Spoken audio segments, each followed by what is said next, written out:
Rock and roll, Andy Hoare. Welcome to Friday 15 with Friday. It's Friday.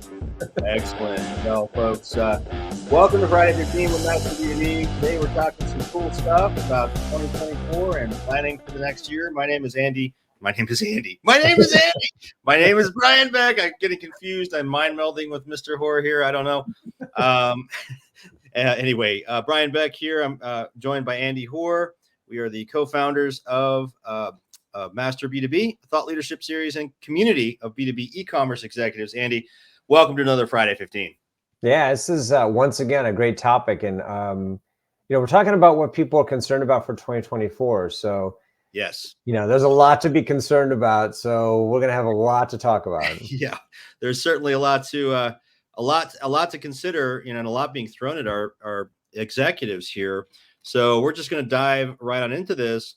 One reminder before we do, folks, this is also a podcast. So if you enjoy our discussions here on Friday 15, you go to Google, Spotify, or Apple and download all of our sessions are now a part of our podcast. So you can listen at your leisure if you're cleaning your kitchen or at the gym or need a good sleep aid. Just dial us in.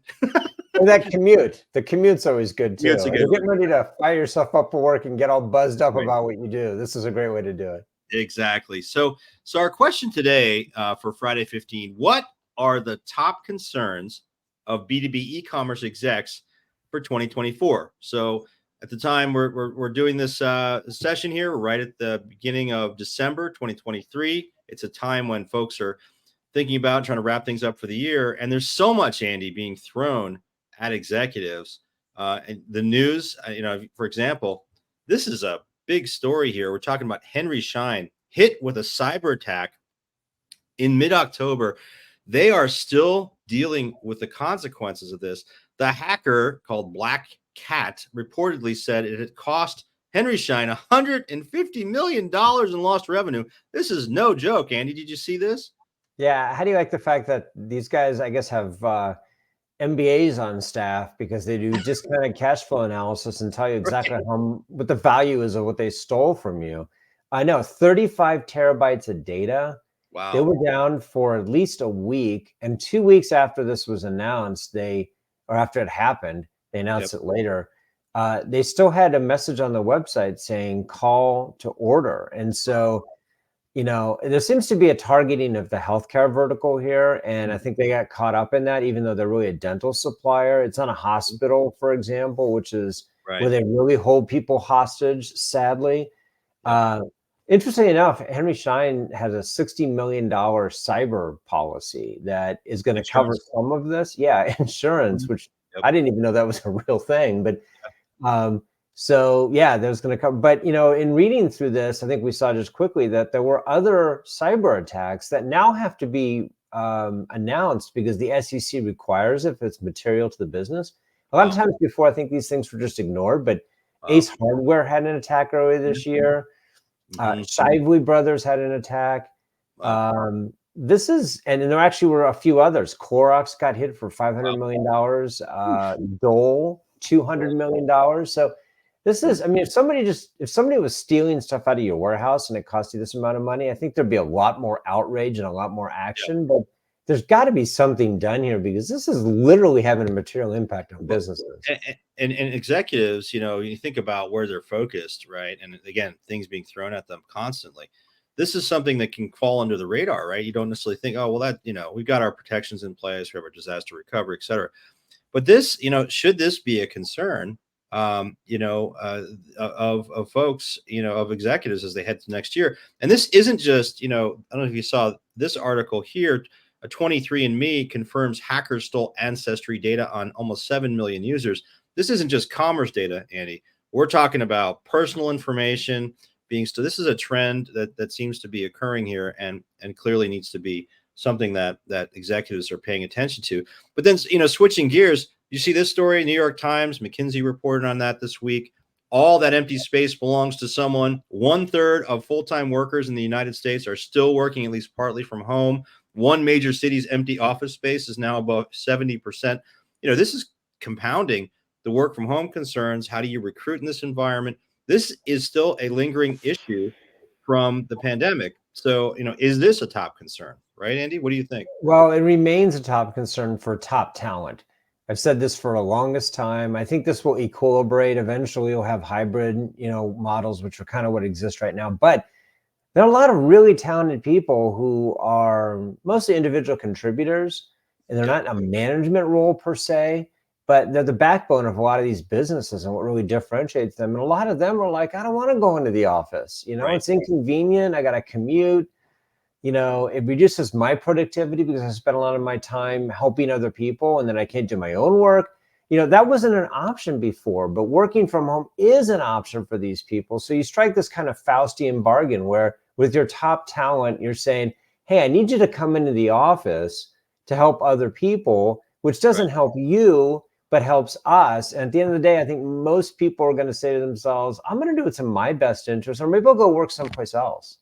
Well, we talked about the power shifting back to the employer in 2023, and this actually questions whether that's true, right? I mean, does the employer really have the balance of power here?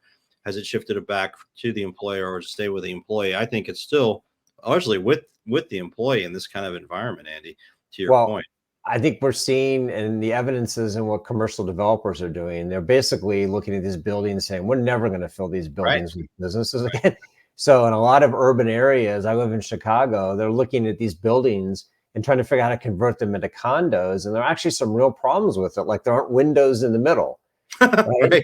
Right. And so you can only have apartments on the outside, which means what goes in the middle. I mean, there's a lot of questions. You can't just retrofit a building. Plus the windows don't open up in a lot of these places. I mean, it's kind of fascinating. Yeah, no doubt. What they're dealing with, but it isn't, you can't just directly transition. So some of these buildings may just have to go and be replaced by either nothing, green space, or potentially, new condo buildings. Yeah, we'll see. We'll see how it evolves. And then, of course, Andy, there's AI. Just yesterday, Google announced Gemini raising the stakes in the global AI race. I mean, AI, every executive we talked to is thinking about this. We just got a comment in from Isu. Thank you, Isu. He said this: how is AI going to impact the B2B business? What should be done now so that we're not surprised by the avalanche? Thanks for that comment, Isu. This is a real deal too. I mean, everyone's talking about it. Is it ready for prime time? We've done sessions on this, Andy. We've done this on Friday 15 and in our debates. And I think the consensus is that there's some real things going on here that people need to really pay attention to. Is it a top concern though? Right? Sure is. Around product data, I think that's the big initial opportunity. People talk about customer service. I think that will happen as well, but probably slower in B2B because it's a lot of domain expertise and people are used to talking with people, and a lot of that information is in people's heads in B2B. So to me, that'll be a slower burn, but I think on the product side, and we've seen a lot of this in our conversations with our community, companies are really moving forward on using AI to restructure product data and make it more useful for recommendations and selling and just frankly, organizing the data, which right now is kind of a hodgepodge of stuff, strewn around the company.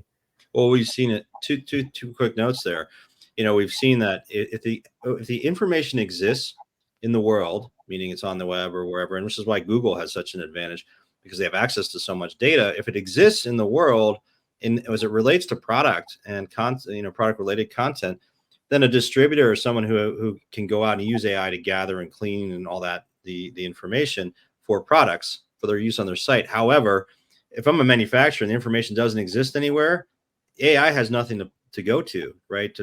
So we found that. The other thing I'll suggest here is in our Atlanta roundtable just last month, Andy, one of the executives of VPs of eCom said, we're using AI in the context of our call center to actually create custom messages. So I actually don't fully agree that the customer service side of this actually is here. So they're actually doing more personalized messages using AI than they were before, where they were just cutting and pasting responses. So then you have this other, Andy, changing topics again. You've got the economy. This is this last week, economists forecast a 50% recession odds amid stark economic slowdown in 2024. This is data from the National Association for Business Economics. a rise in unemployment, stubbornly high inflation, a 50% chance of recession. This is more macroeconomic stuff. But I mean, as a B2B comm exec, you got to be thinking about this, right? Well, and next year we have an election, right, as well, and there's a lot going on. There's a lot going on, and it's funny, the economy has proven itself to be quite resilient. Interest rates are actually starting to level off a little bit. Inflation is still stubbornly high, but just today, and you forgot to play your breaking news music, but just today they announced the December. That's right. Just this morning, they announced the unemployment figures, and they were pretty soft, actually. I think it was 199,000 new jobs, which is less than they thought. And they've been seasonally adjusting the old ones down. So the economy is starting to soften a bit. And the question is, why haven't we had a recession yet? Right. And that's the part nobody knows. And so people are wondering, are we going to just get through this with a soft landing, or are we still waiting for a hard landing? Even the best economists in the world are literally flummoxed by this, why we haven't seen it, because the interest rates are where they are. Inflation is where it is. These are things that slow the economy down, but we also have labor shortages. And it's like, you throw all this together, it's a big mess. Yeah, no question. So you got folks that are out there. Turn your volume down there, Andy. It sounds like I'm echoing a little bit for some reason. You throw all this out there, and folks like us, and other analysts are looking at, what does this mean, right? So there's a survey that came out recently here. We're showing a survey. It's an Accenture survey, which was pretty recent. What are the top concerns among C-level executives worldwide for 2024? Interestingly, the top of all these different, and there's like 7 different selections here. The top one is advancements in technology and innovation, such as AI. So when they did this survey, everyone's saying AI. That's our concern. Followed by, interestingly, Andy, to the articles, security breaches, right? So what was also jumped out at me about this chart is, where's economic uncertainty? It's down towards the bottom, 34% versus 55% saying AI. So I think the economy is there, but for this broad survey of, thousands of people, it's over 2,000 executives, it was really all about AI. What we've learned, though, with B2B folks is that they are very practical. And for them, economic issues, budgets, those things matter more than a lot of this other stuff. They're late adopters to new technology, although AI has been foisted on everybody, and it's made everybody an early adopter. And there's a lot of concern in our space about that. Again, the security breaches, what we talked about earlier, that kind of quote unquote snuck up on a lot of B2B companies. That's become a big deal. Buyer behavior, which is number 3 on the chart here, is a perennial problem. Talent shortages, skills shortages, etc.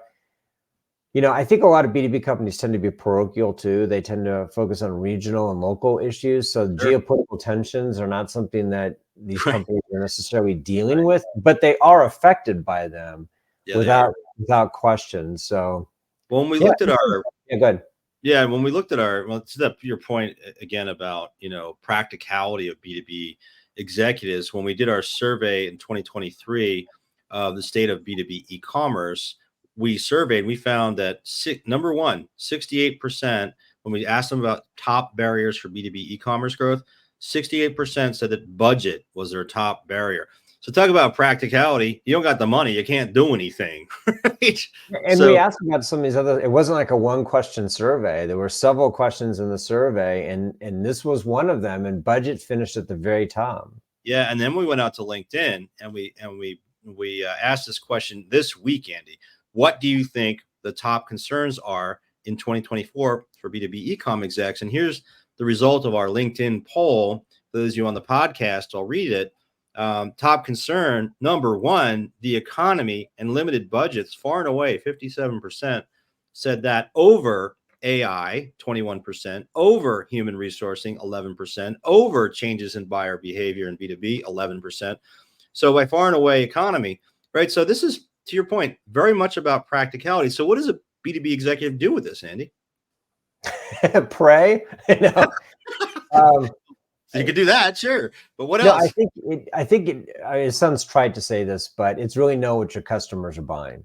Really know your customers deeply. And I think there's a lot of technology to help you understand that. And control what you can control, and don't try and control what you can't control. But the big one, there's a security breaches thing. Don't be a late adopter to that. Get the stuff in place for that. You don't want to wake up one day and have a Henry Schein where for 2 weeks you're not able to run your business. If you're a multi-billion-dollar business, that could be devastating. You can't control the economy.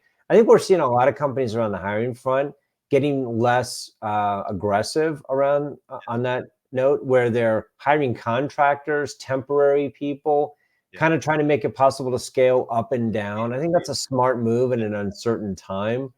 And AI, separate the hype from the reality. We had a prediction we did recently where, we think it's overhyped and underhyped at the same time. So we split the difference. But, our feeling is that in certain regards, AI, generative AI, is extremely valuable, but it's not everything isn't going to be useful for you. So separate what's useful. Right.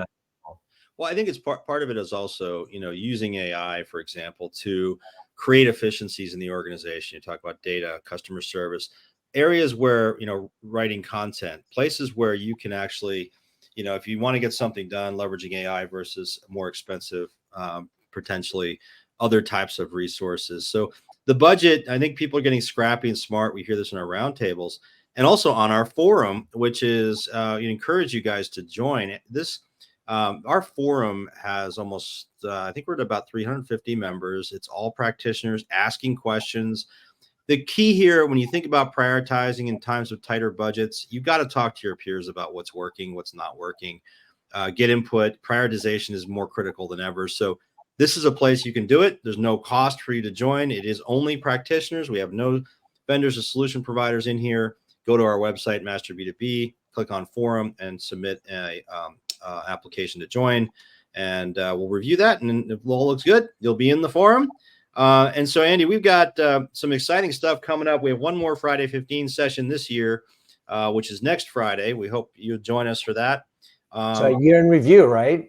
Yeah, we're going to do a year in review, talk about all the things we saw this year, some things we learned, and then we'll be off to celebrate the new year and off to a great new year next year. We have almost 50 events planned across the country, virtual, physical, and of course, lots of these Friday 15. So encourage you to join us again next week. And thank you all for listening today. Andy, any final words of wisdom for our listeners today? No, I think if you're a B2B commerce executive and you're not in the forum, you're making a big mistake. Again, it's free, so the cost shouldn't be a barrier. It is invite only, so we do have to approve the application, but the interaction we see these folks have with one another is priceless. To be able to bounce an idea off of somebody, who are you going to bounce an idea off of? Your boss? I mean, to be able to go to somebody at your level in another company and say, hey, I want to try this. What do you think about this? Or how'd you approach that? That's the kind of thing we offer that to me seems pretty unique. Yeah, it's awesome. All right, folks. Well, Andy, another great session Friday 15. Thanks for joining. We'll see you next week. See ya.